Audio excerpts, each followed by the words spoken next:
Buenas noches a todos. Yo soy Clarice Pryor y soy la codirectora de la Oficina de Participación Comunitaria y Diversidad del Departamento de Genética Molecular y Humana de Baylor College of Medicine en Houston. Les damos la bienvenida de nuevo a Noches de Genética, que es un seminario gratuito abierto al público. Durante este seminario ustedes pueden hacer sus preguntas, tienen un lugar para hacer preguntas y hacer sus preguntas en el lugar, espacio de QA. El día de hoy tenemos a Cristina Miñaki y la doctora Chaya Morali, quien es profesora asistente para el Departamento de Genética Humana aquí en Baylor. Va a ser la moderadora para la discusión de las preguntas. Adelante, Chaya, para que nos presentes a nuestra oradora. Muchísimas gracias. Les voy a decir unos cuantos minutos. Quiero presentarles a ustedes a la doctora Miñaki, que nos da mucho gusto. Ella es profesora asociada, que es la directora del programa de genética y arritmia en Texas Children's Hospital, y también es miembro del sistema. En Texas Children's Hospital sobre arritmia se especializa en el cuidado de trastornos de arritmia, tanto para niños y como adultos, y también está también en biofísica en Baylor College of Medicine, y también trabaja muchísimo en la investigación con un enfoque principalmente en genética y sobre todo en el base de los trastornos de arritmia, y es una colega increíble con quien trabajar. Su meta principal es poder poder avanzar el tratamiento, y con su experiencia poder tener los resultados que hay con las personas que tienen trastornos de arritmia, y se dedica a los pacientes a los que le proporciona, y se dedica a mejorar el cuidado y los resultados de todas las personas que tengan trastornos genéticos, y en este caso los de arritmia. Muchísimas gracias, doctora Miñaki, y muchas gracias a todos los que están aquí. Ahora ya la doctora Miñaki hablando, y todos los que están aquí. Voy a compartir mi pantalla ahorita, porque se me pidió que habláramos sobre los síndromes de trastornos de arritmia, y yo quería abrir esta presentación. Quizá han escuchado, eh, van a ver algunas diapositivas, pero quiero compartir estas historias con estos niños y las familias. Ella se llama Jaden Bauer, ahí tenía 7 años de edad en la fotografía, y a la edad de 6 años se desmayó y estaba en un parque acuático, y donde la sacaron de un río donde estaba yendo a navegar, y también a los 7 años se colapsó también en la tina y empezó con convulsiones. Una semana después tuvo un paro cardíaco. Yo la conocí a Jaden en cuidados intensivos, cuando hicimos su diagnóstico un poquito antes de que falleciera. Su mamá quiso que compartiéramos para que pudiéramos también nosotros saber y enterarnos de esto. Mi meta es proporcionar una revisión muy básica de lo que es el corazón y su sistema de conducción. Y quiero ayudarles a entender por qué los cambios genéticos en los canales y los receptores que son del corazón, y por qué pueden llevar o pueden causar estos síndromes de arritmia. Y también voy a utilizar casos clínicos de la vida real para hablar sobre los 3 de los más comunes, que son los trastornos que se pueden heredar, que los trastornos de la arritmia. También podemos hablar sobre los signos y los síntomas para que podamos hacer un diagnóstico y para poder manejar esto. Y lo que podemos hacer precisamente es compartir las historias de las familias, algunos que hayan perdido y también algunos que han podido sobrevivir afortunadamente.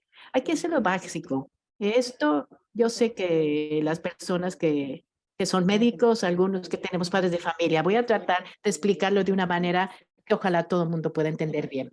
El corazón, el trabajo del corazón es bombear la sangre. Es vital para que toda la sangre llegue a todos los órganos, y muy importantemente a los músculos, al cerebro, es lo que hace que todo funcione. Es una bomba. Para poder que el corazón pueda bombear, él tiene que saber cuándo tiene que bombear, y lo hace por medio del sistema eléctrico que tenemos en el cuerpo. Yo pienso como que el corazón es como si fuera una casa que tiene sus paredes y tiene estructuras, tiene los cuartos, tiene las habitaciones, pero para que la luz funcione, electricidad funcione en su casa, necesitan el cableado eléctrico. Y el cableado eléctrico es difícil de ver porque está en las paredes. Se necesitan pruebas especiales para poder ver estos cableados, y se va a ver. Muchas de las enfermedades de las que yo voy a hablar son parte de lo que sería el sistema, por decir, el cableado eléctrico en el corazón, a menos de que sepamos exactamente dónde buscar. En este diagrama podemos ver que el sistema eléctrico está en amarillo, que vemos los cables. Estos no se contraen, y la parte la parte color de rosa, sí, sí se contraen. Entonces, se necesita llevar la energía por medio de lo amarillo a lo color de rosa. ¿Cómo lo hacen? Se mandan señales eléctricas porque los iones entran y salen del corazón y llaman lo que sea un potencial de los impulsos eléctricos. Y entonces, este potencial de acción va a crear lo que sería un latido del corazón. Y cuando todos están fluyendo en el nivel adecuado, va a permitir que el corazón esté pulsando una sola vez. Y entonces eso se puede ver en un electrocardiograma, se ve el puntito y lo vemos aquí, ese es el electrocardiograma. Es cuando está, por ejemplo, la persona que recibe un electrocardiograma. Es una prueba especial que estamos viendo cómo está funcionando el corazón en su electricidad. Entonces, típicamente vamos a ver esto, si hay actividad eléctrica. Es una imagen, vamos a ver, de lo que es el sistema del corazón. Y cada latido hace que el corazón se pueda contraer. Esto nada más es una imagen, un diagrama de esa acción que necesitamos para que su corazón esté pulsando. Hay diferentes fases de este potencial que se necesitan para que el corazón esté pulsando. Y para cada una de las fases de esta acción, cada una de estas está sucediendo o está empezando porque hay iones que están entrando a las células del corazón y estos iones, tenemos estas letras de las siglas sodio, calcio y potasio, que son los iones principales que entran al corazón y que para que puedan entrar y salir del corazón, entran y salen por medio de canales y que van pasando por toda la membrana del corazón, ya sea que entren o salgan. SN5A es el gen que tiene el canal que permite que el sodio entre al corazón y salga del corazón. Y KCNQ1 y KCNH2 es el canal para el potasio. Y entonces aquí hay otros genes de los que vamos a hablar más adelante que pueden causar, si no funcionan, pueden causar enfermedades o trastornos, síndromes extraños. Aquí tenemos estos iones que entran y salen del corazón y tenemos la electricidad que está entrando por el corazón. Pero ¿cómo eso hace que el corazón bombee? Entonces vamos a pasar por cuando vemos en una de las fases, en la fase 2, un poquito de calcio que entra a la célula y esa célula una vez que entra, entonces va a juntarse con dos receptores que son los receptores rianodinos, que entonces que es un gen que tiene esta proteína, entonces en una cantidad pequeña de calcio, que entonces entra con este receptor, entonces permite que el calcio entre al corazón y entonces ese calcio entonces se une al músculo del corazón y permite que se contraiga el corazón y es cuando se hace el pulso, cuando se hace latido. Entonces vemos que está el cableado eléctrico, entonces que entra el corazón y que ayuda al bombeo. Al latido del corazón. Son dos elementos. Aquí tenemos el corazón, tiene el sistema eléctrico que está pasando por todo el corazón, que le permite los latidos, el cableado que está creando una potenciación, que está creando la señal para que el corazón esté latiendo. Y cualquier problema que pudiera haber con los iones que están involucrados en esta acción, lo vamos a ver típicamente en el electrocardiograma. Pero también se puede ver también con los receptores que tenemos que por medio de la fase 2 y lo que pase por aquí, que quizá no lo vamos a ver en el electrocardiograma. Todo esto que pasa, no necesariamente aquí. Esta imagen les puedo decir los diferentes genes que están involucrados en los trastornos de los que vamos a hablar, las enfermedades, y después vamos a regresar mucho a esta diapositiva. Muy importante desde el punto de vista genético es que cuando hay un cambio, cuando hay un gen, hay un problema con alguno de los genes porque crea una proteína que es importante para el corazón, ya sea puede ser un problema porque se pierde la función, quiere decir que ese canal de los iones no le permite que entre porque está bloqueado, no pierde su función o hay demasiada función, se agrega que está haciendo más de lo que debe de hacer. Entonces aquí están las siglas LOF o GOF. Entonces dependiendo es una pérdida o una ganancia, dependiendo de esto, de ese canal de los iones que puede potencialmente crear diferentes enfermedades, aunque el mismo gen sea el que está afectado. Bueno, vamos a hablar. Ya tenemos esto muy básicamente, vimos lo que es como el sistema eléctrico del corazón, la importancia de esto. Vamos a ver unos casos. Tenemos el caso 1 de Sandy. Sandy es una niña de 13 años que tiene un historial de convulsiones de que tenía 5 años y los neurólogos las tienen y también tienen medicamentos anticonvulsivos. Cuando le preguntamos a la mamá que empiezan las convulsiones, principalmente en la mañana, cuando ella viene a despertarla para ir a la escuela, y han estado aumentando en los últimos meses, a pesar de tener los niveles de Depakote, ese es el medicamento que está tomando. Duran como unos 20 segundos y después se moja, se hace pipí. Entonces después rápidamente se regresa a lo que está. No tiene un estado que es posterior de las convulsiones, de confusión, donde a veces se toma un poquito de tiempo para regresar a su estado normal. Ella no lo tiene. Un día que estaba en la escuela, se cayó de su silla y tiene una convulsión. Entonces la llevaron a la sala de emergencias. Durante esa sala de emergencias la admitieron, y no solamente porque vieron que su corazón había bradicardia, quiere decir que estaba un poquito lento el pulso. Entonces, porque estaba lento, entonces le pusieron un monitor de telemetría, que es para poder ver el monitoreo del ritmo todo el tiempo. Entonces, en la mañana, como llegó un residente de pediatría para examinarla, hizo un examen. Y cuando escuchó su corazón y su estetoscopio frío, se lo puso en el pecho y la despertó de su sueño. Y eso, el despertarse abruptamente, se pudo ver con el monitor de telemetría y se pudo ver, entonces le pudimos ver como un ritmo especial que se llama torsar. En lugar de ser, este es un normal, lo que vemos es muchísimos cambios, muy rápido, muy pequeño. Está tan radicalmente, que está tan rápido que no está ni siquiera bombeando sangre, y es lo que se llama torsada de Pointer. Taquicardia ventricular polimorfa es un nombre especial, ventricular. Cuando los ventrículos, la parte de abajo del corazón, cuando están latiendo anormalmente o demasiado rápido, eso puede desmayarse la persona. Ya se despertó y entonces ya se calmó, y entonces le hicimos un electrocardiograma. Es una fotografía, una imagen del sistema eléctrico que tiene que fluir en un momento adecuado. Entonces vemos medidas con esta máquina, con el electrocardiograma. Después de esto que vimos aquí, que estaba bien, aquí hay algo que se llama una onda de T, que tiene una medida que se hace y que lo hacemos. Cada computadora lo hace. Normalmente es menos de 450 milisegundos. Si es más de 500, entonces puede causar una preocupación de que hay una enfermedad que se llama en síndrome de QT largo. Entonces está en un riesgo para este evento y esta preocupación de este síndrome de QT largo. Entonces enviamos a pruebas genéticas, y su prueba genética vino para lo que sería en cambio en el gen que causa precisamente este síndrome de QT. Hablamos del KCNH2, que es el que afecta la cuestión del potasio, está causando este ritmo anormal. Este es el síndrome número 1 que lo vemos. Como padre de familia, ustedes, que si no tienen una criatura que no tienen esto, es común. Ustedes pueden escuchar una historia, quizá puedan ayudar a otra persona, quizá ustedes que puedan reconocer esto, quizá ustedes no tengan una criatura con este síntoma, pero afecta a 1 de cada 2,000 y es dominante de autosómico. Y entonces que si un papá tiene el papá o la mamá, hay 50% de que lo tenga, y hay 3 diferentes, el LQT1, LQT2 y LQT3, que son el síndrome de QT largo. Se caracteriza con esta prolongación en el electrocardiograma. Fuera de eso, todo está normal dentro de todo.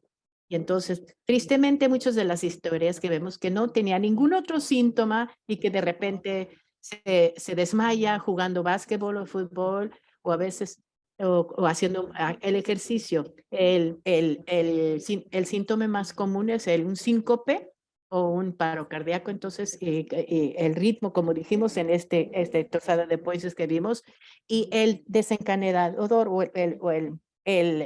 lo que está causando, pues, es que se está haciendo demasiado ejercicio. Si alguien que tiene algún síncope tiene que ver dónde tomar en cuenta cuando está pasando, porque el detonador principalmente es nadar o hacer ejercicio demasiado.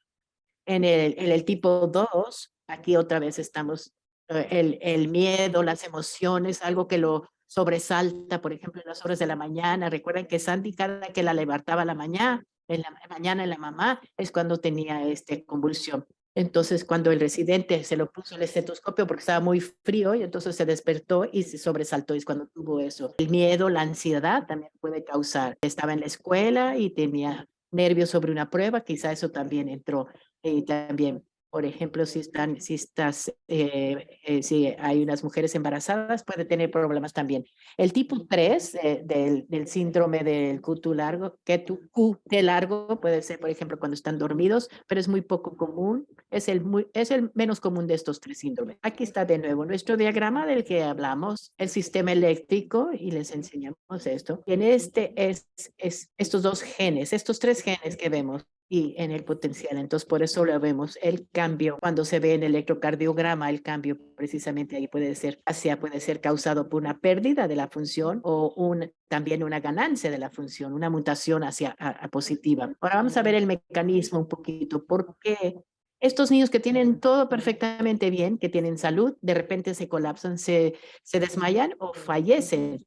Nacen con este cambio en su ADN que puede ser empezar con ellos o puede ser heredado, y ese cambio en el ADN resulta con que es para lo que es un canal de la proteína, como mencionamos, que son los canales que son importantes para que pasen, que los iones entren y salgan del corazón para que pueda trabajar eléctricamente. Cuando la criatura nace, si hay un defecto en este canal, y aquí está precisamente, aquí vemos en esta parte que vemos en la fase 1, 2 y 3, donde está el calcio y el potasio, y en ese canal defectuoso que está bloqueando el paso de esto, entonces quiere decir que se toma más tiempo para que la célula se vuelva a la normalidad, y esa prolongación de esa fase causa entonces es donde vemos ese cambio que se ve en el electrocardiograma, y se ve que no hay el canal de potasio cuando no está funcionando. Cuando se prolonga esto se ve en el electrocardiograma y se ve precisamente esta taquicardia ventricular, que puede ser arritmia, que puede pasar un síncope o puede causar la muerte. Vamos a regresar con Sandy. Recuerden que sus convulsiones, principalmente en la mañana cuando su mamá la despertaba para ir a la escuela, y que han aumentado a pesar de que está tomando, y que dura 20 segundos y que regresa sin estar ese estado típico que tienen los niños de recuperación al, al, al estado normal. Entonces, el cerebro cuando es un problema del cerebro, se toma un tiempo, es un estado de confusión, no todas las convulsiones, pero entonces cuando afecta su cerebro, entonces sí van a tener este estado posterior. Entonces les hicimos unas preguntas específicas cuando hay convulsiones para ver si es un problema del cerebro o un problema del corazón. Y hacemos preguntas específicas. ¿Cuánto tardó? Si la convulsión fue por un problema de arritmia del corazón, entonces no va a ser tan largo. Entonces, quizá porque el cerebro no está recibiendo el oxígeno y por eso está teniendo una convulsión. No es porque es un problema primario del cerebro. Cuando no tienen este estado de, de recuperación, vamos a decir, entonces puede haber un foco rojo para este síncope, para este síndrome también. Estas convulsiones que son basados en la arritmia, hay un detonador, como dijimos. Entonces, cuando están pasando, en particular, cuando hay algún tipo de situación que afecta la emoción de la criatura que tiene ansiedad o miedo, entonces deben de pensar esto como un foco rojo, que puede ser una situación del corazón. Inicialmente pueden tomar esto en cuenta. Entonces, ¿cuál es el tratamiento para los niños con este síndrome QT? Lo, Esta es una enfermedad muy tratable. Si se puede diagnosticar con suficiente tiempo, que entonces puede haber la oportunidad de que la familia puedan vivir una vida normal, su criatura también. Principalmente son medicamentos como bloqueadores de beta, algunos son mejores, algunos, y que las personas que reciban tienen que esperar precisamente el medicamento adecuado, nadolol y propranolol también. El estilo de vida tienen que recibir los consejeros y los consejos para quitar esos detonadores. Si tienen, por ejemplo, del tipo 3, no estás en tan riesgo para el ejercicio. Si estás, por ejemplo, en el tipo 1, entonces tenemos que asegurarnos cuál tipo de síndrome de QT largo tiene, para que se pueda diagnosticar adecuadamente, para que no haya nada que le pueda afectar la salud mental y la salud y y que la criatura no tenga miedo de todo, pues es importante precisamente los consejeros de genética que están ahí, es una parte muy importante que les pueden ayudar. Por supuesto, entonces eh, también tenemos que es el sistema eh, simpático, que entonces donde se corta el nervio, no es tan, es un procedimiento sencillo, pero los nervios entonces que aumentan el pulso cardíaco, entonces se puede bloquear la adrenalina al corazón, que ayuda a prevenir alguno de estos eventos. Un ICD, que es un desfibrilador cardíaco implantable, es algo que se puede poner en un paciente, si reconocen ese, entonces es como si fuera un electrocardiograma que trae, ellos pueden, si por ejemplo, si saben que su familia tienen que saber dónde tienen precisamente, ese es importante porque entonces puede salvarle la vida. También la terapia psicológica para nuestro tratamiento es muy importante porque estas enfermedades afectan no solamente a la criatura, sino a la familia emocionalmente, por el miedo de morir. Es, es muy, les puede causar muchos problemas, porque siempre tienen el temor de morir. Entonces es importante que reciban la terapia psicológica y que sea parte de lo que es su cuidado médico que se les da el tratamiento.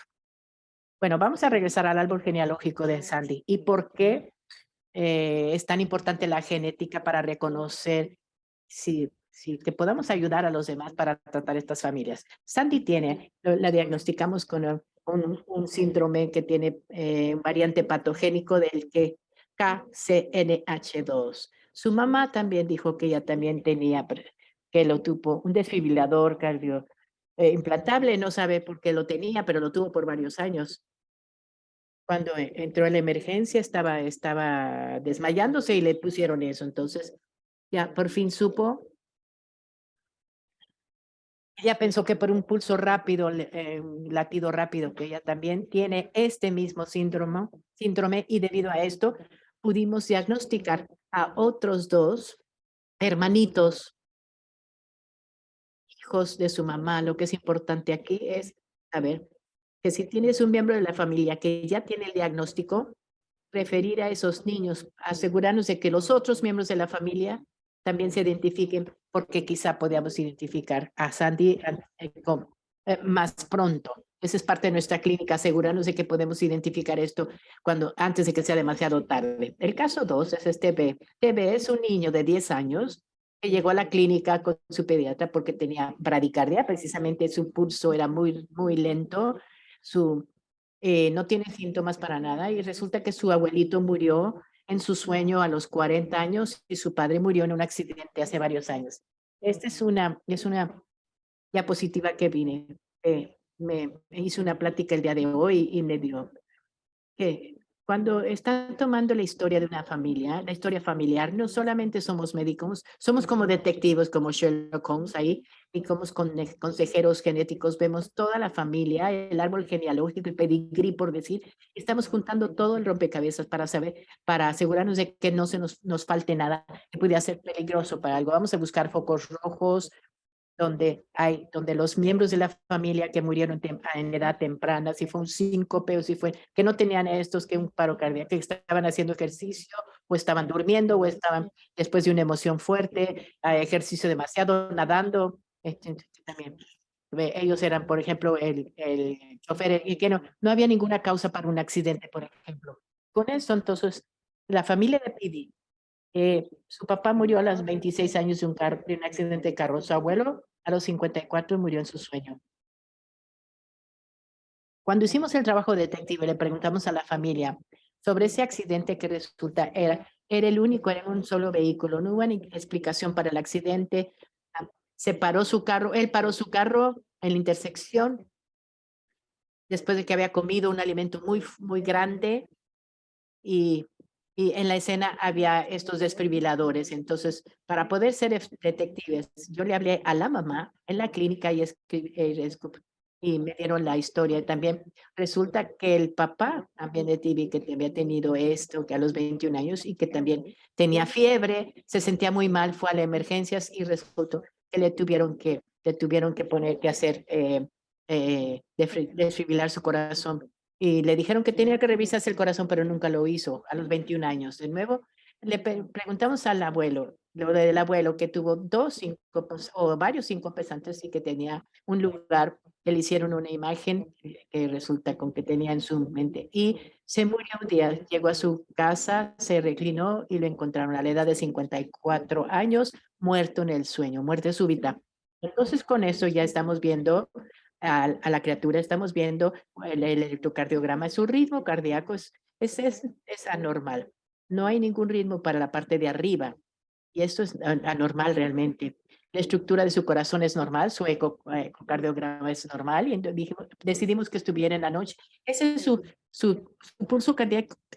Ese es el papel que está pasando a lo largo del tiempo y vemos el tiempo que su corazón dejó de latir por 6 segundos.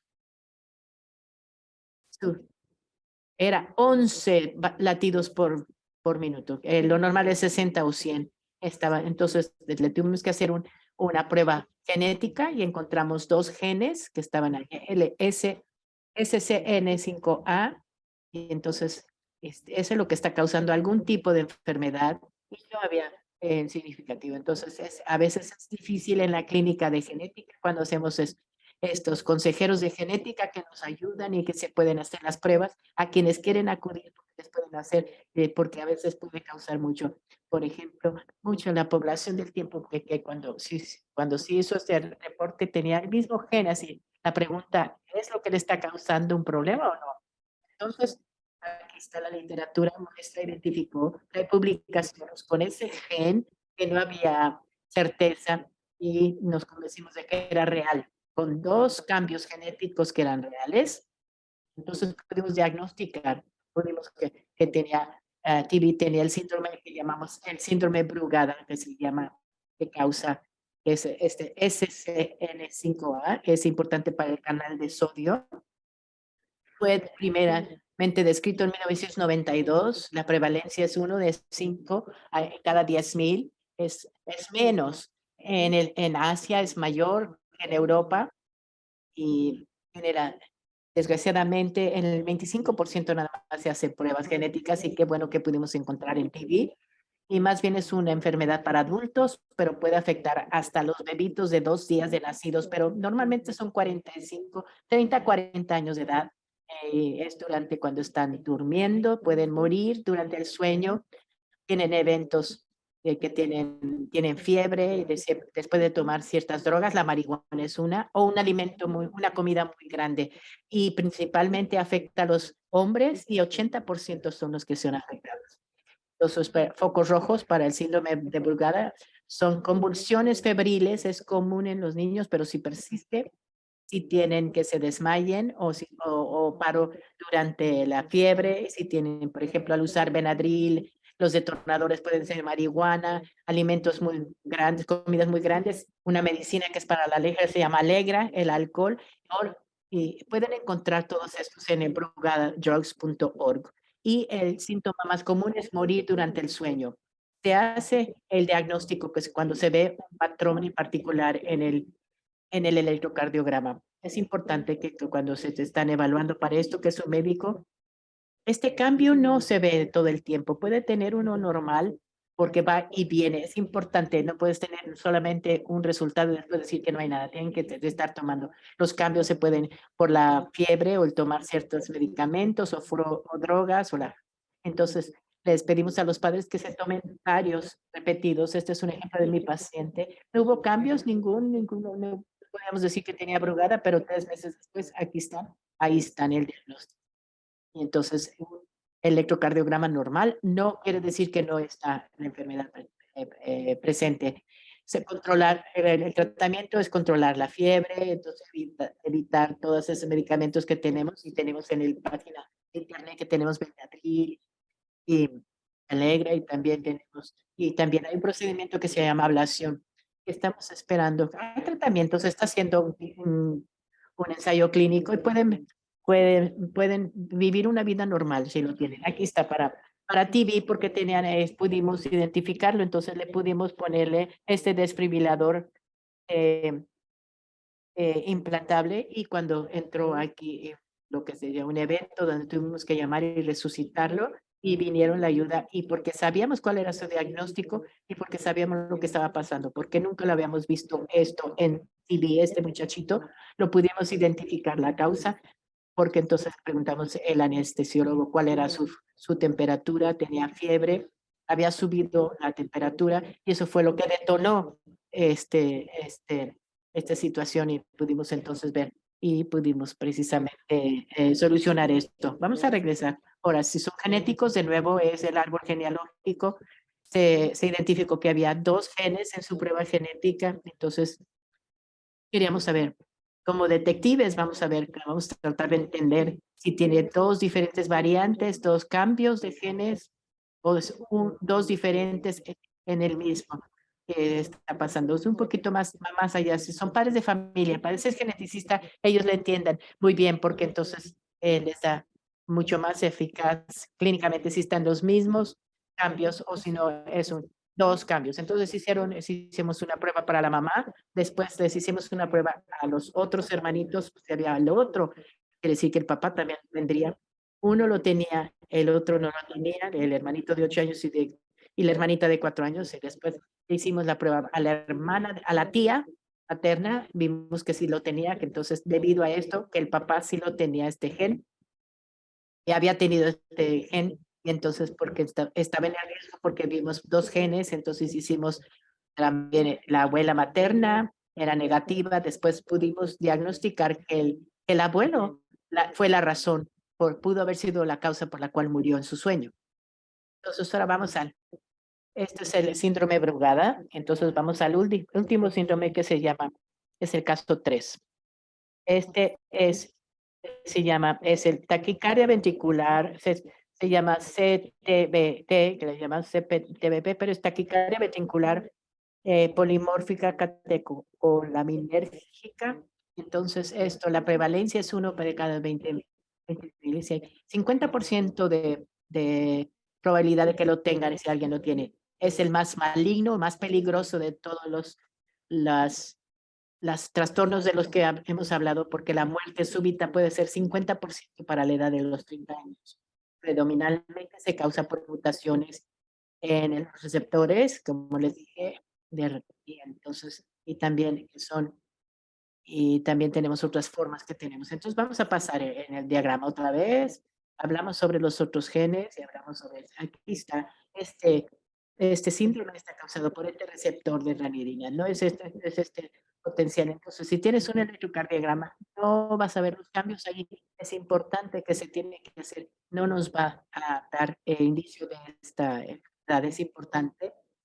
Con lo que se tiene que hacer causa precisamente esta enfermedad, principalmente a nivel pediátrico, de 8 a 12 años de edad. Las pruebas son normales, electrocardiograma y ecocardiograma, unas imágenes también. Hay que saber lo que tiene que buscar para poder ver, porque este es el detonador, es la adrenalina. Entre la presentación va a ser un síncope, un desmayo durante haciendo el ejercicio o el estrés emocional. Lo que cuando tienen adrenalina, por ejemplo, donde tienen mucha adrenalina, eso es lo que va a detonar el problema, perdón, del corazón. Desgraciadamente, la primera presentación fue precisamente esto. Y estas arritmias letales ventriculares que tiene una forma, lo llamamos polimórfico o bidireccional o patonómico, y que también dan arritmia también, no solamente en los ventrículos, sino también en los aurículas. Entonces, ¿cómo está el mecanismo de esto? Porque tienen cuando van caminando, si no tienen mucha adrenalina, entonces tiene una cantidad de todo esto, del calcio, que es lo que está causando que el corazón esté bombeando. Pero si están corriendo, y eso está estimulando la adrenalina, entonces la adrenalina se mueve de una manera a los receptores beta del corazón, que están afuera del corazón. No tienen que ver con el canal de los iones, y ese receptor de beta se junta, pasa por un camino para poder causar a los receptores de ranitidina por medio de la adrenalina, y entonces eso está causando todo esto. Entonces hay precisamente esta emisión de calcio anormalmente, y es ese calcio que está causando todas las arritmias en el corazón. que son letales, que pueden causar ya sea desmayarse o potencialmente fallecer. Les voy a mostrar esto en tiempo real. Aquí tenemos una prueba de ejercicio de estrés. Cuando está en la línea de base, normalmente cada uno de estos es un latido, cada uno de estos picos.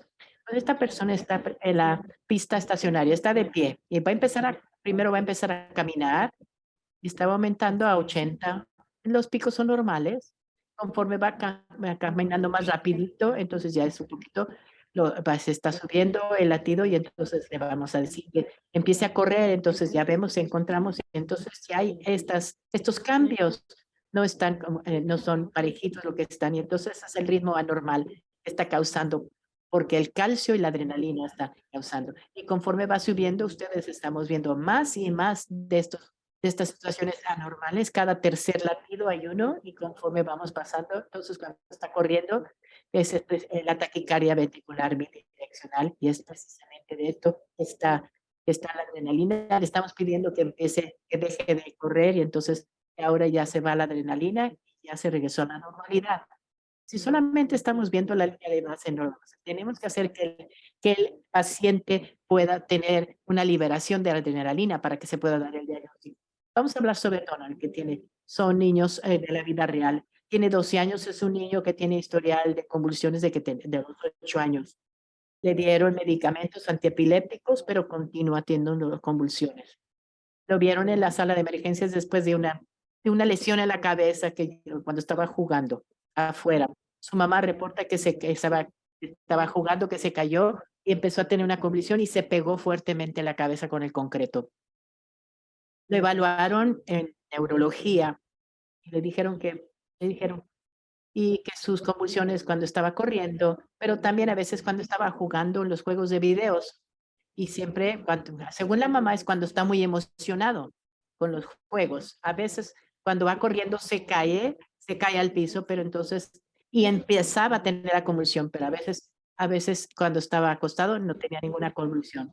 Lo vieron en cardiología y entonces le dijeron con un electrocardiograma normal y un ecocardiograma normal. A las 3 de la mañana, Donald fue al baño, pero su primo estaba en el baño. Y solamente tenían un baño. Esperaba afuera, entonces afuera del baño se emocionó demasiado y se apenó demasiado porque accidentalmente se mojó mientras es adolescente. Cuando su primo salió, lo encontró que que estaba convulsionando, llamaron al 911 y le encontraron con esta fibrilación ventricular, y aquí está el ritmo, lo trataron de resucitar, lo pudieron regresar y lo trajeron a la unidad de cuidados intensivos y en base a su historial y por el trabajo que habían hecho, las sospechas que tenía este síndrome, desgraciadamente lo tuvieron porque tenía una lesión y entonces que no era compatible. Entonces se hizo la prueba y se confirmó que tenía un variante que solamente lo tenía. De nuevo, quiere decir que nada más en la familia tenía este variante. De nuevo, el tratamiento, desgraciadamente, fue diagnosticado demasiado tarde, pero queríamos compartir su historia porque les queremos decir que sí hay tratamiento si se hace el diagnóstico temprano. Entonces, vamos a irlo rápidamente. Les dijimos que el problema es el calcio, la emisión del calcio y que el receptor beta es el problema. Ese es el ritmo. Ustedes pueden bloquear el receptor beta y se está bloqueando la adrenalina y entonces ese es el propósito de estos medicamentos. También se hace un bloqueo del simpatético por medio de la adrenalina, se bloquea la adrenalina, ya hablamos de eso, y también este desfibrilador es el último recurso, como ustedes pueden ver, de ese, y ustedes entra el ritmo anormal y entonces al choquearlo puede haber adrenalina y entonces de nuevo la adrenalina va a poder, entonces es un círculo vicioso, entonces no siempre se puede utilizar más que cuando ya es en peligro de la muerte. Vamos a regresar con Jaden. Jaden es la niñita con la que hablamos al principio. Jaden tenía 7 años de edad. Se desmayó en el parque acuático a los 6 años y se iba hacia una catarata cuando se salió de lo que es la tuvieron que sacar del agua. Después también cuando le dio miedo en la tina del agua y también una semana después tuvo un paro cardíaco y entonces cuando le mostró su mamá una, una catarinita, entonces tenía miedo, tenía terror que dijimos que en la conclusión, lo que pudiera haber sido con su diagnóstico cuando entró a nuestro unidad de cuidados intensivos. Entonces se hizo pruebas, entonces desgraciadamente tuvo CPVT. Desgraciadamente hemos tenido 15 paros cardíacos por esta síndrome y 5 de los niños no pudieron sobrevivir. Yo quiero compartir con eso, porque quiero con las familias del día de hoy, porque quiero que si ustedes escuchan, que pueden darle un diagnóstico, que pueden ayudar, pueden salvar una vida por un diagnóstico. Claro, son raros, pero afectan a los niños y las familias. Por un ejemplo, Houston tiene 2.4 millones de personas, pero el síndrome de Largo tiene 1 o 2 mil, y quiere decir que 1,200 que tiene precisamente el síndrome de QT largo. Y el reconocer estos síntomas puede ayudar para el diagnóstico y salvar las vidas, pero tiene que saber. Y hay investigación constantemente de estas condiciones para poder encontrar algún día una cura. Ahora sí, si son geneticistas, hay programas que tenemos en los que estamos trabajando para hacer más cursos, por supuesto. Y con esto termino mi presentación. Gracias por la oportunidad de darla. Muchísimas gracias, doctora Miyake, por esa presentación. Yo aprendí muchísimo al escucharla y espero ver cuántas preguntas tienen. Ahora pueden poner sus preguntas. Tenemos una cajita donde está como si fuera en el chat. Hay un Q y A que podemos hacer. La respuesta la vamos a hacer al final. Tenemos una familia invitada que nos van a hablar sobre sus propias experiencias sobre estos síndromes genéticos, y ahora queremos que la familia Berken que nos comparta su historia. La familia Berco. Tenemos una familia invitada que nos van a hablar sobre sus propias experiencias sobre estos síndromes genéticos, y ahora queremos que la familia Berken que nos comparta su historia.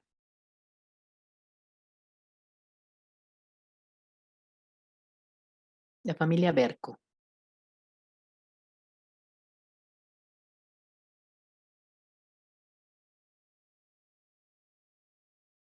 Parece que estamos solucionando los problemas técnicos. Muy bien, aquí estamos escuchando. Hola a todos. Y adelante, los escuchamos. Gracias. Como ustedes pueden ver, estamos en el hospital ahorita. Tenemos un nuevo diagnóstico con CPVT, que es eh, taquicardia ventricular. Es diferente de algunos de los que han escuchado. Nuestra trayectoria empezó hace 5 años. Y yo digo esta travesía porque fue la primera vez, el primer evento con nuestro hijo más joven, más chiquito, Franklin. Estaba brincando en el trampolín en un parque y estaba en uno de esos juegos en donde cuando tienes un arnés, estás brincando en el trampolín. Lo había hecho mucho, lo había gustado mucho. Se trató de hacer una marometa para atrás, entonces no pudo hacer toda la rotación en la segunda. Entonces el arnés se supone que te debe cachar para que no te pegues o no te caigas, pero aparentemente mm, no estaba puesto. Nosotros no sabíamos que no estaba bien puesto el arnés, así que cuando no hizo toda la rotación, entonces se pegó la cabeza en la parte suave del trampolín. No parecía tan mal, pero lo mandó directamente y lo jaloneó. Y cuando eso pasó, entró a una convulsión de gran mal. Fue la primera vez que tuvimos una convulsión que había tenido, es la primera vez. Y mi esposo le dio resucitación cardiovascular, y entonces lo mandamos al hospital, lo llevamos al hospital, estuvimos una noche, después le dijeron, lo dieron de alta. Obviamente le dimos seguimiento con las citas de los médicos y vimos a varios neurólogos, hicimos muchas pruebas y todo parecía normal.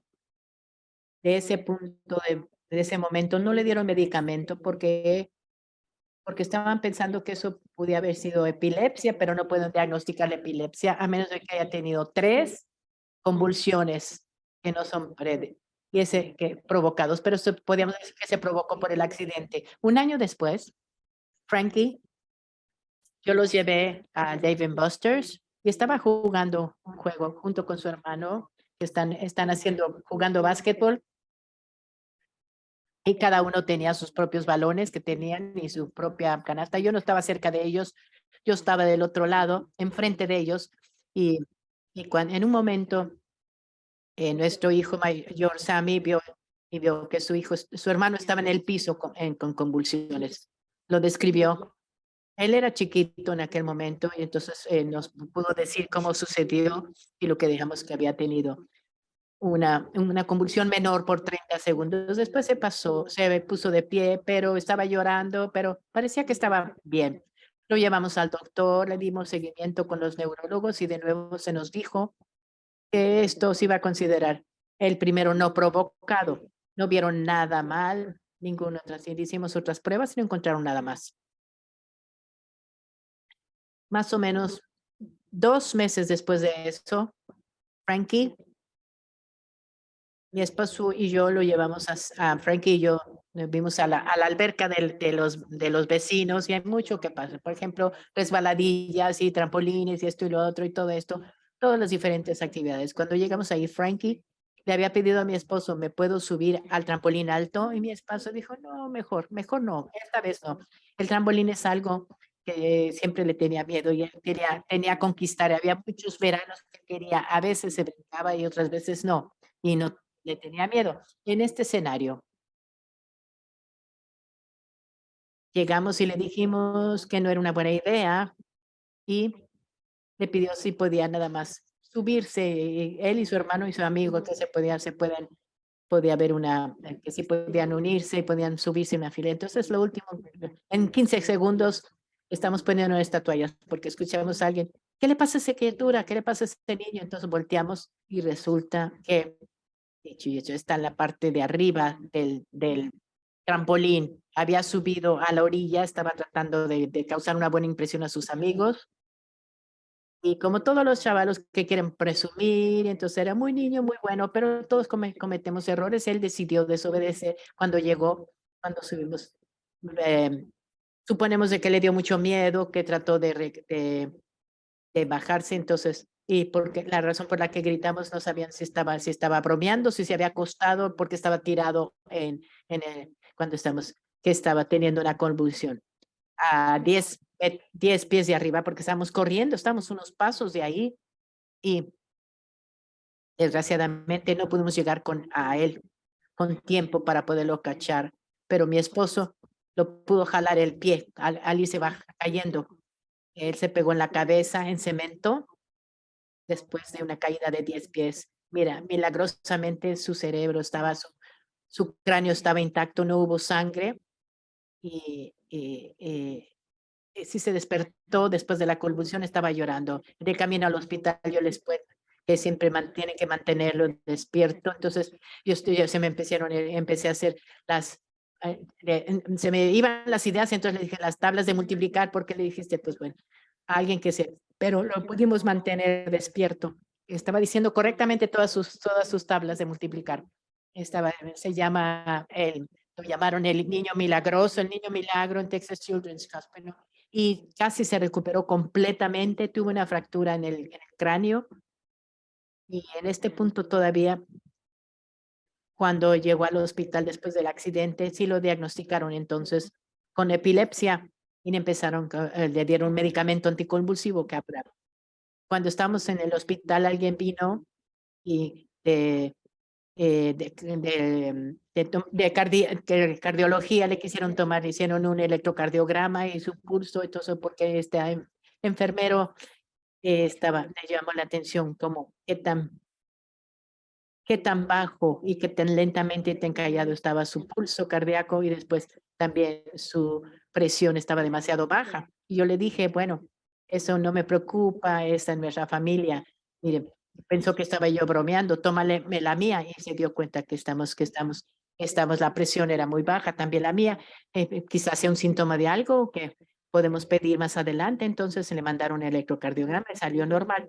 Eh, Frankie salió del hospital, le dieron de alta y terminó su terapia como paciente externo y lo hizo muy bien.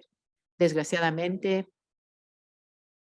unas 3 semanas después, 3 meses después, Frankie estaba en la casa, había tenido un día maravilloso en la escuela y estaba hablando por teléfono con sus amigos, terminó de hablar con sus amigos y dijo, ahorita vengo, y fue al baño.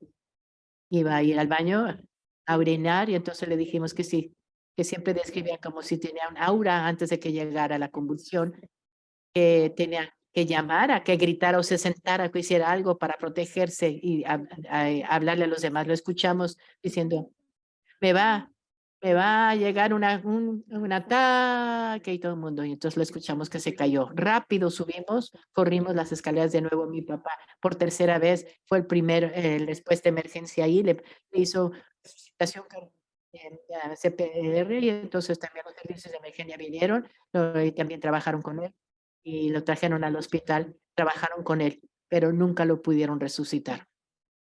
Se nos dijo después, ya una vez que falleció, que no podían entender por qué se paró su corazón. Era inexplicable. Yo había preguntado a su equipo médico y son fenomenales, fenomenal equipo. Les pregunté antes de que todo esto pasara, ¿qué pasa si tiene otra convulsión que si no está muy cerca, pero entonces podemos ver un poquito de que está cerca? No, nada más es una convulsión, va a estar bien. No tiene de qué preocuparse. Desgraciadamente, eso no fue el caso. Sí hicimos una autopsia cuando falleció, dijimos que no salió nada, entonces dijimos que era una muerte súbita. 3 años después, recientemente, nuestro hijo de 16 años, Sammy, que tiene perfecta salud, nunca ha tenido ningún asunto de salud, ni siquiera tiene medicamentos, no toma nada. Estaba subiendo una roca, que estaba en un parque quiso subir, entonces pusieron el arnés y todo para escalar en un parque de adentro, entonces llegó a la parte de arriba, tocó la cadena porque llegó hasta, digo, la campana cuando llegó a la parte de arriba, entonces todo el mundo lo que estaban ahí, salud, le describió como que tocó la campana y su cuerpo se quedó así. Y pensamos que estaba jugando, que estaba bromeando con sus amigos, pero cuando se dieron cuenta que no podían llamarle, que se dieron cuenta que se había desmayado, parecía que se había desmayado, lentamente lo dejaron bajar y entonces alguien estaba, que era un radiólogo, que parecía que estaba ahí también para una fiesta de cumpleaños, que ni siquiera lo conocíamos en este parque y pudo hacerle resucitación cardiopulmonar y entonces después los llevaron al hospital Texas Children's Hospital y continuaron trabajando por todo este tiempo. Nunca pudieron tener un ritmo que se quedara. Había un poquito un ritmo cardíaco y después de nuevo se volvió a afectar. Entonces pudieron trabajar con él, siguieron y hicieron shock varias veces le tuvieron que hacer resucitar. Entonces cuando llegamos al hospital también terminaron de trabajar ahí. Calculamos que trabajaron con resucitación cerca de 2 horas y después de ese punto, entonces lo llamaron y dijeron, en sala de emergencia sentimos mucho y mi esposo y yo nos sentimos como si el peor día posible que estamos pasando de nuevo otra vez y déjà vu y no sabíamos ni siquiera por qué. Lo sentimos mucho, se nos fue y vamos a darles tiempo para que se quede con él. Y todo el equipo se salió del cuarto porque ya había sido anunciado como la muerte y entonces mi esposo se le acerca a mi hijo y si imagínense, estábamos llorando histéricos, hablando con él y orando también y llorando y entonces dices, ¿sabes qué? Se está moviendo, ay Dios mío, se está moviendo, mi esposo dijo, y está tratando de respirar, así está haciendo, y entonces gritamos que el equipo venga de nuevo, y alguien mete la cabeza y dice, probablemente es nada más un reflejo, y entonces mi esposo dijo, no, no, y de repente vemos que se puso su cuello morado y empezamos a ver sus carótidas que empezaron a pulsar. Gritamos, hay pulso, hay pulso. Y entonces rápido entró el doctor corriendo y todos los otra vez. Y todo lo que habíamos hecho todo lo que nunca habíamos pasado, nunca habíamos visto que había, ay, él dijo, ay, mierda, pues dijo, todo el equipo entró y dijeron, se quedaron ciertamente con él, con Sammy, con él, y después ya lo metieron a la unidad de cuidados intensivos pediátricos y entonces empezó a mejorar y tenían mucha esperanza, estaban muy buenos, nos ayudaron muchísimo, después nos dijeron, vinieron, empezó en la mañana y nos dijeron, queremos tomar un minuto para advertirles y dejarle saber que es muy poco probable que va a pasar la noche. Si muere, va a tener, y si no muere, va a tener daño cerebral severamente y no tiene actividad del cerebro. Entonces, lo único que podemos ver es que sus pupilas están reaccionando. Con eso yo, por supuesto, lloramos, y mi esposo y yo, y dijimos, bueno, y yo no podía aceptar eso. Yo me pregunté y me pensé a mí misma, no, así no va, esto así no va a terminar así. Entonces, regresé al cuarto y nos pusimos en ambos lados de nuestro hijo. Él es músico, toca, es baterista, y entonces le pusimos su música cerca de su oído y empezamos a hablar con él y le empezamos a decirle, yo le dije, Sammy, quizá no me puedes escuchar, quizá no puedas oírme, pero me están diciendo que no vas a pasar la noche y yo no podemos aceptar eso. Ya has luchado y has vencido en contra de todo una vez y sé que podemos hacerlo. Me dijeron que no, yo sé que tú vas a poder superar. Varias horas después estamos hablando con él, mi esposo y yo, y vimos que sus ojos estaban, mi esposo los vio, que los ojos estaban moviéndose debajo de los párpados. Y entonces gritó otra vez mi esposo y les dijo, llegó el médico que se salieron. Entonces salieron, que están moviéndose los ojos y de nuevo dijeron, no, que es un reflejo solamente. Y de nuevo, bueno, ¿sabes qué? Yo creo que está respondiendo a la voz de mi esposa. Y bueno, sí, sí, la voz de su mamá. Pues, y yo seguí hablando con él y eventualmente mi esposo dijo, sigue hablando. Y yo seguí hablando, se tomó un poquito de tiempo, pero eventualmente, Sammy, la única manera de describirlo, describe su personalidad. Él forzó que sus ojos se abrieran. Entonces gritamos de nuevo, están abiertos los ojos, tiene los ojos abiertos, y empezamos a gritar otra vez. Vino el equipo de nuevo, otra vez. Y dice, ay, Dios mío, Dios mío. Entonces todo el equipo entró de nuevo y mi esposo le dijo, Sammy, Sammy, dinos, habla con nosotros y parpadea, una para sí y dos para no. Una para sí y dos para no. Y estaba parpadeando. Entonces aquí estamos. A 3 meses después del incidente, ahora estamos ahora, estamos para la rehabilitación. Hemos estado 6 semanas o por ahí. Ha sido 8 semanas también de la unidad de cuidados intensivos pediátricos. Y miren, le está yendo maravillosamente. La cosa más loca que hemos escuchado, muchas cosas, pero la cosa más increíble que les puedo decir es que está completamente, tiene conocimiento total. Sí tiene algunas, tenemos que hicimos unas imágenes de su cerebro, pero no somos médicos, entonces los doctores dijeron que estaban felices de la vida que son marcadores muy pequeños, que su cerebro va a sanar totalmente y tiene un poquito de pérdida de memoria, de no poder recordar ninguna información nueva. Tenemos que repetírselo cada 30 segundos, cada 5 minutos. Ahora ya podemos darle la información 4 horas o menos, dependiendo de la información que les damos. Y entonces su capacidad mental está al 100%. Y lo que es increíble sobre este caso es muchas cosas, tantas cosas, pero lo más maravilloso y lo más increíble de este caso es que en lugar de ser que su cerebro le faltó el oxígeno y que tuvo daño cerebral, tiene isquemia en su espina dorsal. Los doctores no saben por qué es el daño a su columna, porque hay inflamación, que si hay un daño, sí tiene sentimiento, pero tiene la sensibilidad, le están ayudando a caminar asistido y ojalá, estamos pidiendo que ojalá vaya a haber una recuperación completa. Todavía no están completamente seguros, pero por ahorita está diagnosticado porque es parapléjico, el diagnóstico es parapléjico incompleto. No sé qué más decirles. Muchísimas gracias por compartir esa historia y con toda la confianza, y no podemos agradecer toda su vulnerabilidad y poder ayudar a otras familias que estamos, y les deseamos lo mejor. Sammy, ojalá que te vaya muy bien, que tengas una recuperación completa. Nos da tanto gusto escuchar de ustedes. ¿Algo que quieras agregar, Sammy? ¿Tu experiencia? Pues ya dijeron ellos todo, ellos hablaron.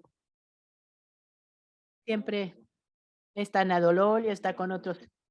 Y también les hicimos también, y estamos hablando con la doctora Miyaki sobre el simpatético también y que posiblemente pueda tener también un desfibrilador en el tiempo. Lo más difícil para nosotros y estamos esperando que esperamos que les podamos dar información que les pueda ayudar a ustedes que también estamos tratando de conseguir información nosotros al escuchar cuando escuchen este caso, si hay algo más que ustedes piensen en algo que tan controversial que el tratamiento es el tratamiento para específicamente todo esto, sí, porque tenemos que tomar unas decisiones todavía. Puedo hacer una pregunta a todos y después vamos a dejar a las demás personas. Como yo soy panelista, yo puedo decirles, ustedes mencionaron que tuvieron una historial de convulsiones o algo así. Sí, sí, eh, eventualmente con Sammy le hicieron pruebas en Texas Children's Hospital de genética, le hicieron pruebas a Craig y no habían hecho el material de Frankie, también le pudimos hacer, gracias a Dios tenía material de Frankie y también el mío. Y lo que supimos y que descubrimos de toda la familia también extendida como mis padres, que Sammy, Frankie y yo, todos teníamos esta enfermedad CPVT, esta no, taquicardia ventricular, no he tenido historia de paro cardíaco, sí me he desmayado varias veces en mi vida, a lo largo de mi vida, y más que solamente el desmayarse, yo siento que me voy a desmayar con frecuencia. Creo que ya me he podido controlarlo, he aprendido a controlarlo, lo que se nos había dicho, por ejemplo, cuando mi hijo se estaba desmayando, cuando yo pensaba que me iba a desmayar y también con Sammy, cuando estaban trabajando con él, el mismo, yo sentía lo mismo, pero aprendí a cómo controlarlo, cómo más o menos empecé a respirar y no sé si hace eso o no, pero parece que me está ayudando para no desmayarme. Eso también, eh, como persona de mi punto de vista, porque yo no soy cardióloga, pero sí es también al reducir la adrenalina, entonces por eso que está respirando profundamente. ¿Tiene alguna? Sí, doctora Miyaki, sí. Gracias, muchísimas gracias por compartir. Yo les pedí que trabajaran en esto, porque son una familia admirable, que hablan tan bien y que tienen una historia que es increíblemente importante, que pueden compartir y que pueden enseñar a otros. Y yo sé que no escuchamos mucho de Sammy, pero yo sí he podido escuchar a Sammy y yo sé, lo que me llama la atención de Sammy es que tan involucrado está él en su tratamiento, su cuidado, su diagnóstico. Él está allí, él hace preguntas, él quiere saber. Y eso, para alguien de lo que les dijeron, que la familia se les dijo que no iba a pasar la noche, ese es un milagro, realmente es una historia increíble. Me encanta ser parte de esta familia y agradezco que ser parte de su cuidado y es uno difícil y por eso es una de las primeras preguntas. ¿Por qué una familia con CPVT tiene esas manifestaciones potencialmente y en uno o dos hijos, y en este caso los dos hijos, y tiene, por ejemplo, esto es algo que tenemos, que quisiéramos, es una de las preguntas que le quisiéramos dar una respuesta. Entonces, como que en algunas de mis familias es muy importante, quiere decir que si tienes el gen, la mayoría de las personas van a tener algún tipo de síntoma. Yo sí he descubierto que hay algo que a veces hay familias que no tienen síntomas, entonces parece estar más o menos calmados, son familias, son miembros de la familia o individuos que son, que sabes qué, ese ejercicio no me hace sentirme tan mal, bueno, voy a hacer ejercicio, y entonces ya no hacían ejercicio, también, yo no sé si es algo, pero que un poquito más, de nuevo, yo decía, pues calmados, calmado el venado, vamos a decir, señora Merco, yo no la describiría a usted como alguien muy calmada o algo así. Y mira, Sammy que está diciendo, usted siempre está encima de todo, pero creo que es que ella sabe muy bien, ella sabe que ella tiene algo que enseñarles a todos nosotros. Es uno de estos días vamos a entender que hay muchísimo y con la genética podemos aprender muchos. Hay muchas cosas que potencialmente modifican lo que es el tipo de, ya sea, por ejemplo, ambientales o de genética, epigenéticos, algo que puede afectar lo que es el tratamiento de los genes. No sabemos que eso es algo que necesitamos aprender más. Estamos trabajando todavía, estamos en proceso de aprendizaje todos para entenderlo esto más. ¿Alguien más que tenga alguna pregunta o comentarios? Yo sé que estas son cosas que la familia Berko, que todos quisieran tener una respuesta. ¿Alguien más que quiera contestar? Muchísimas gracias. Sí, vamos a hacer las preguntas. Tenemos dos y debemos de terminar. Ojalá que podamos contestar estas preguntas. Y por favor, escríbanlo en el chat. Una pregunta que está. ¿Cómo se decidió esto? En lugar de tener ¿cómo decides tratar en los casos de CPBT con el defibrilador? ¿Cómo se mencionó? Si lo pueden mencionar. Yo no hablé mucho en detalle porque es un poquito, pues, pero es importante, es una pregunta muy importante. Porque también puede causar esta arritmia. Exactamente, las complicaciones con estos defibriladores, el DCE o ICDs, entonces la arritmia van y vienen y después vienen, y eso con frecuencia puede detonar este, este defibrilador. Entonces están programados, no solamente están buscando nada más, ya se han hecho mejores, entonces históricamente eran peores, pero ahora ya, porque no eran para detectar exclusivamente esta arritmia o esta taquicardia. Entonces, a veces pueden inadecuadamente reconocer, o accidentalmente reconocer ese, de que no es una convulsión, que no está, que es algo más estable, como dijimos, la bidireccional, y entonces puede resultar que entonces emite, entonces te causa la adrenalina, y entonces ahora ya tienes detonaste la adrenalina y ahora tienes el ritmo que se puede, peor, precisamente por la adrenalina. Esa es una de las preocupaciones que tenemos. Otro, que adicionalmente hablamos con la familia, que si el ritmo no se termina, entonces pues, solamente va a ser 6 veces. Si el ritmo, entonces se puede volver a trabajar, entonces, o vuelve a funcionar. Entonces, ¿cuándo se decide cómo usarlo? ¿O cómo decides?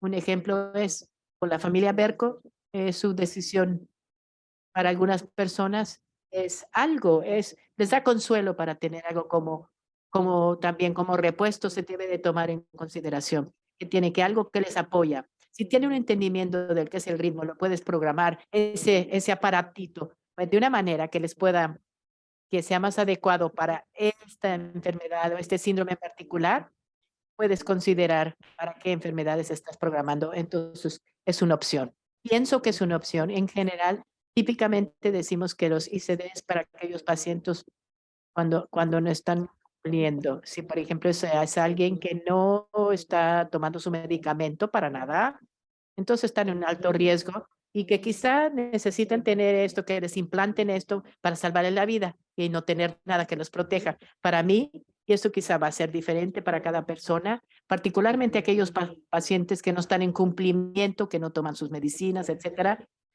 Los medicamentos que yo he visto que funcionan muy bien para prevenir estas convulsiones. En este caso,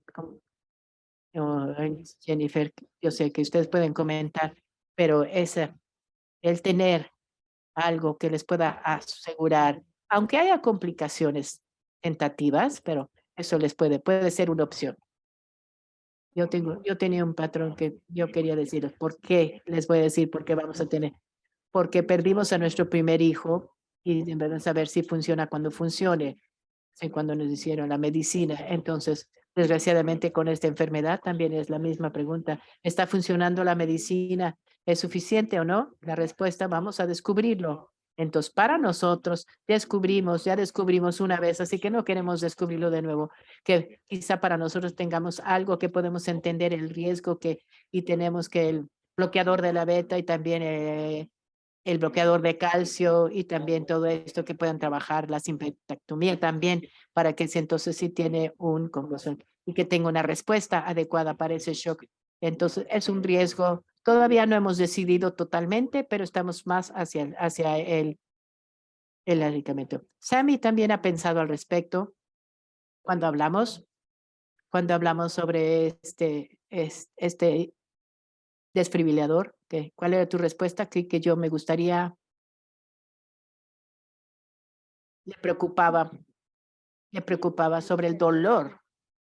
una de las cosas que yo pensé que no les dije anteriormente, cuando tienes una criatura que tiene este síndrome y que tienen miedo de tener del shock que tienen del desfibrilador. Entonces, una de las cosas es el miedo que tienen, que he notado por lo menos en el caso de Frankie, fue que cada vez que yo creí que no solamente era la adrenalina, sino también el miedo, una adrenalina causada por el miedo. Yo no sé si se causa una diferencia científicamente, pero son detalles minuciosos que yo pude notar, que todos notamos, que siempre era el temor, el terror.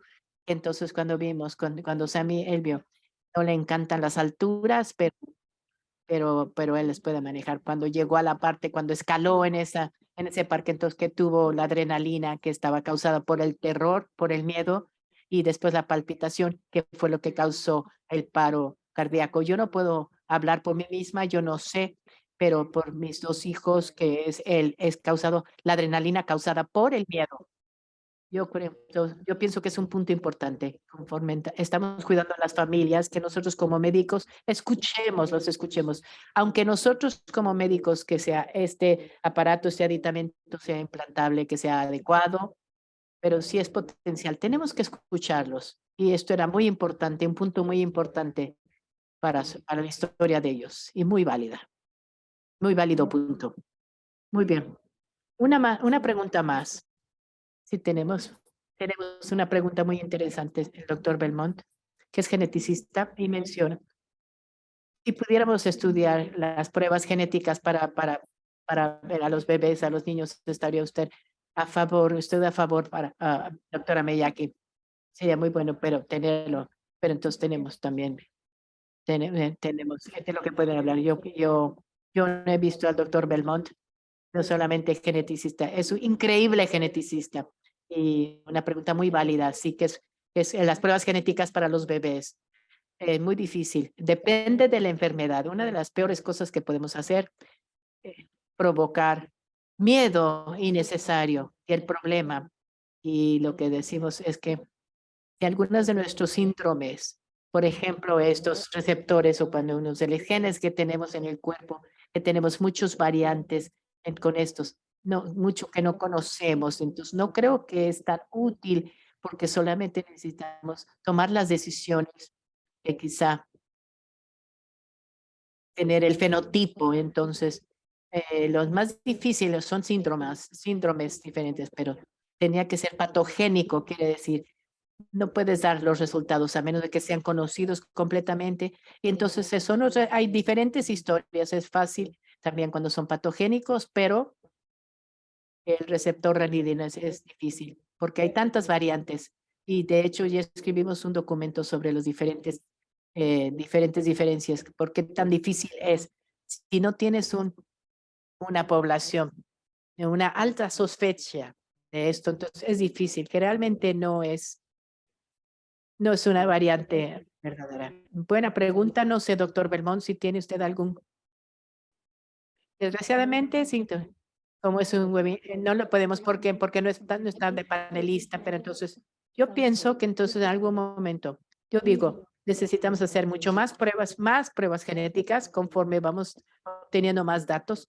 Yo creo que es lo adecuado, porque si podemos diagnosticar esto tempranamente, identificar a los que están en riesgo, podemos salvar vidas. Muy bien. Tiene una pregunta similar, que si podemos terminar después de esto.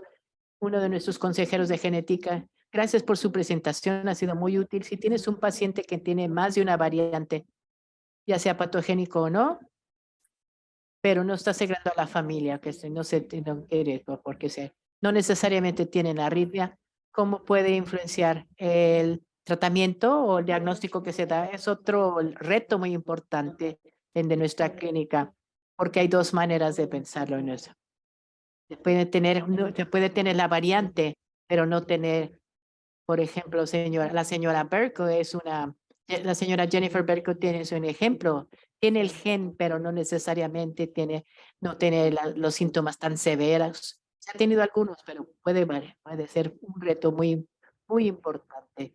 Le podemos dar algunos ejemplos en donde realmente tenemos que tomar tiempo con esa familia y buscar precisamente el fenotipo y verlo a lo largo de los años también. Tener una relación con la familia. Para mí, estar completamente seguros, no puedes tomarlo nada más. Aunque te tomen años como geneticista y necesitas más pacientes y más genética y también poder tenemos que hacer más pruebas. No creo que puedes decir que necesariamente estés segregando porque en la familia, porque quizá no tengas el fenotipo o en las familias que son genotipa positivos, pero yo sí, les puedo decir que se toma mucho trabajo de detective. Eso es una pregunta que también sé que es muy interesante. Entonces terminamos.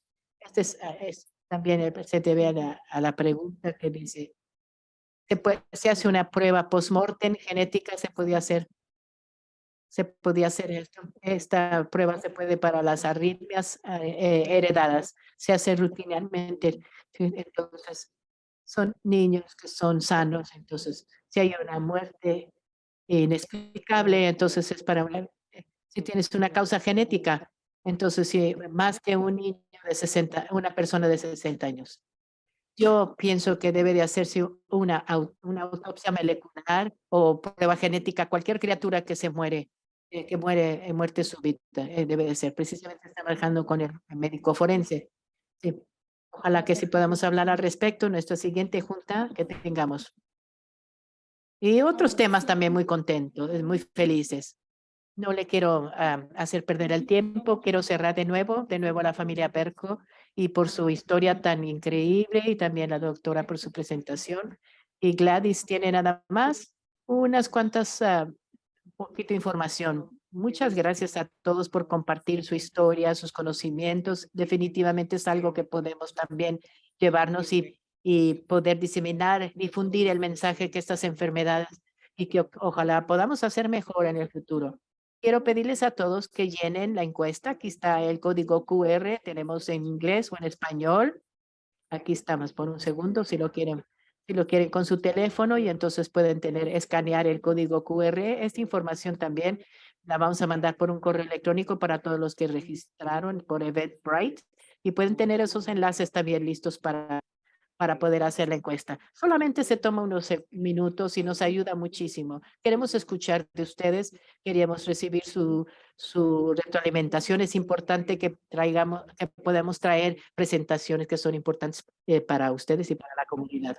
Nuestra siguiente sesión va a ser el 11 de abril de 2023 a las 7 p.m. por medio de Zoom y vamos a hablar sobre cómo desmistificar la esquizofrenia, una revisión integral de los factores de riesgo genéticos y tratamientos basados en la evidencia.